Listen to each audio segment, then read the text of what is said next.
తెలియజేస్తున్నా.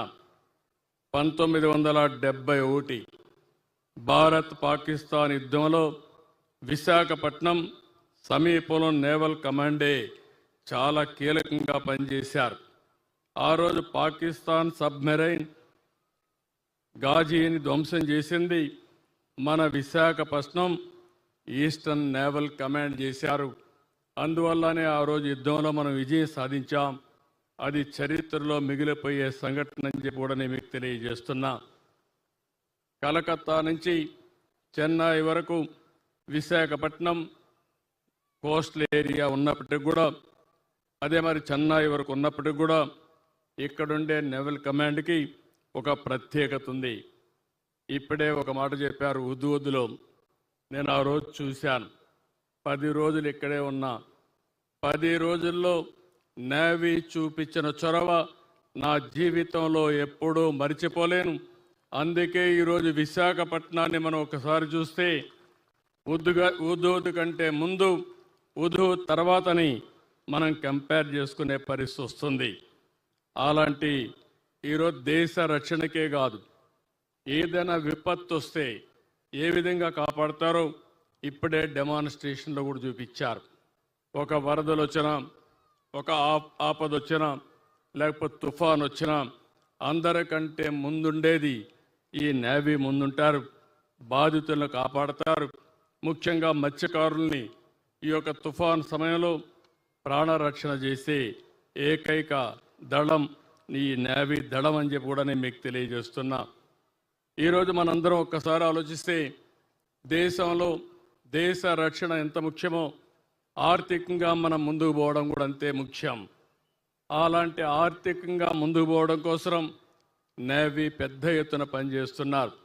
ఈరోజు మనం అందరం కూడా ఈరోజు ఈస్టర్న్ కోస్ట్లో చూస్తే అనేక పోర్ట్లు ఉన్నాయి, ఎక్స్పోర్ట్స్ ఉంటాయి, ఎకనామిక్ యాక్టివిటీ ఉంటుంది.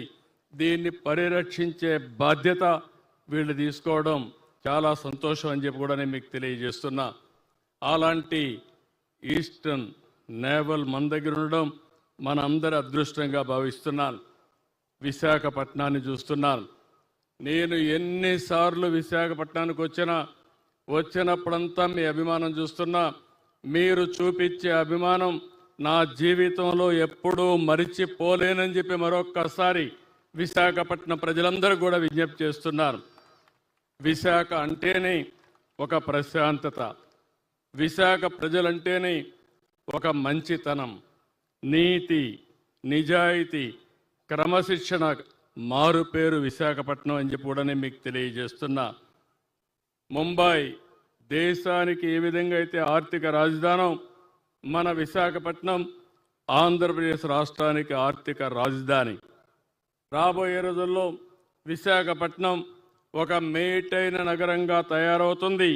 దాంట్లో ఎవ్వరికి అనుమానం అవసరం లేదని చెప్పి కూడా నేను మీకు తెలియజేస్తున్నా.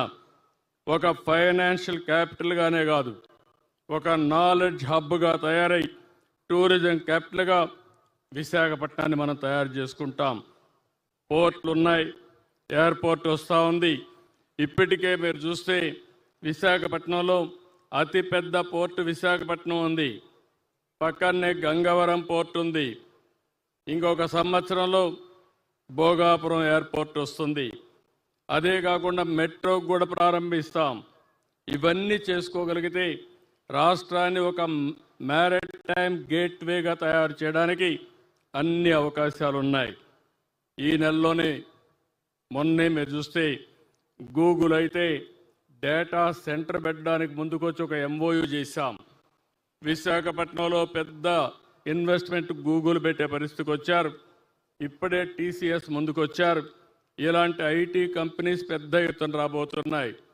రేపు 8వ తారీఖున ప్రధానమంత్రి గారు వచ్చి రైల్వే జోన్కు ఫౌండేషన్ ఇస్తున్నారు. అదే మాదిరిగా విశాఖపట్నంలో గ్రీన్ హైడ్రోజన్కి ఫస్ట్ ప్రాజెక్ట్ ఏదైతే NTPC ఆంధ్రప్రదేశ్ గవర్నమెంట్ ద్వారా జెన్కో ఇద్దరు కలిసి జాయింట్ వెంచర్కి ఫౌండేషన్ ఇచ్చే పరిస్థితికి వచ్చారు. ఇదే మాదిరిగా గోదావరి నీళ్లు కూడా ఈ సంవత్సరం అనకాపల్లికి వస్తాయి. రాబోయే సంవత్సరం విశాఖపట్నానికి తీసుకొస్తామని చెప్పి కూడా నేను మీకు తెలియజేస్తున్నాను. ఈరోజు ఈ విశాఖపట్నాన్ని ఒక నాలెడ్జ్ సిటీగా తయారు చేయడానికి ఈ ప్రభుత్వం కట్టుబడి ఉన్నాం. నేను ఒకటే కొండే ప్రతి ఒక్కరికి విజ్ఞప్తి చేస్తున్నా, టెక్నాలజీలో మనం ముందున్నాం. ఆర్టిఫిషియల్ ఇంటెలిజెన్స్ ఉంది, డీప్ టెక్నాలజీ ఉంది. ఒక ఆంటర్ప్రెన్యూర్ తయారు చేయడం తెలుగుదేశం పార్టీ ఎన్డీఏ ప్రభుత్వం యొక్క అభీష్టం అని చెప్పి కూడా నేను మీకు తెలియజేసుకుంటున్నాను. ఈరోజు మనం ఇక్కడ చూసాం, నేవీ విన్యాసాలు చూసాం, ఒక ఇన్స్పిరేషన్ పొందాం.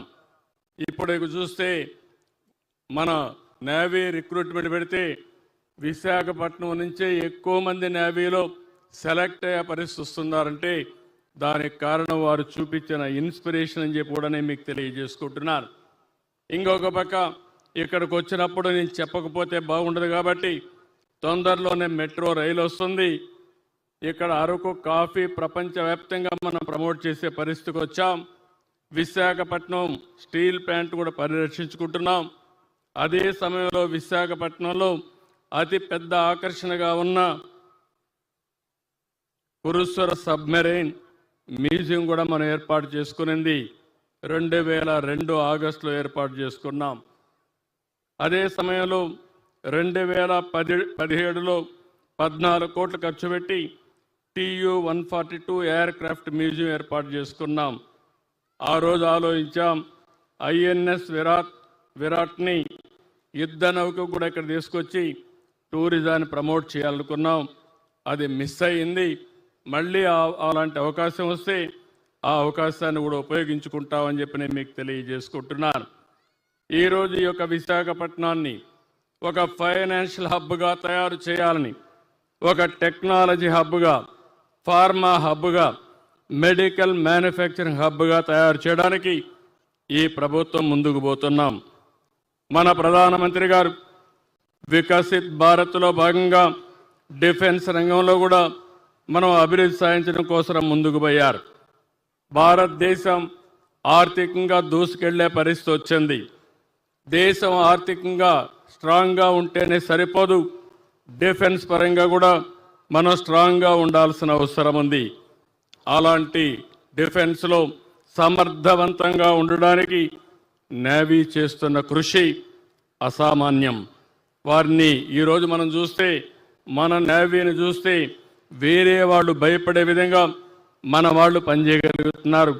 ఆ విధంగా ప్రాణాలు కూడా లెక్క పెట్టుకోకుండా దేశాన్ని కాపాడడానికి పోరాడే నేవీని పేరు పేరున ప్రతి ఒక్కరిని అభినందిస్తున్నానని చెప్పి మీకు అందరికీ తెలియజేస్తున్నా.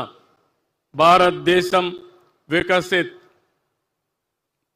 2047 విజన్ తయారు చేస్తే ఆంధ్రప్రదేశ్ రాష్ట్రం స్వర్ణ ఆంధ్రప్రదేశ్ విజన్ 2047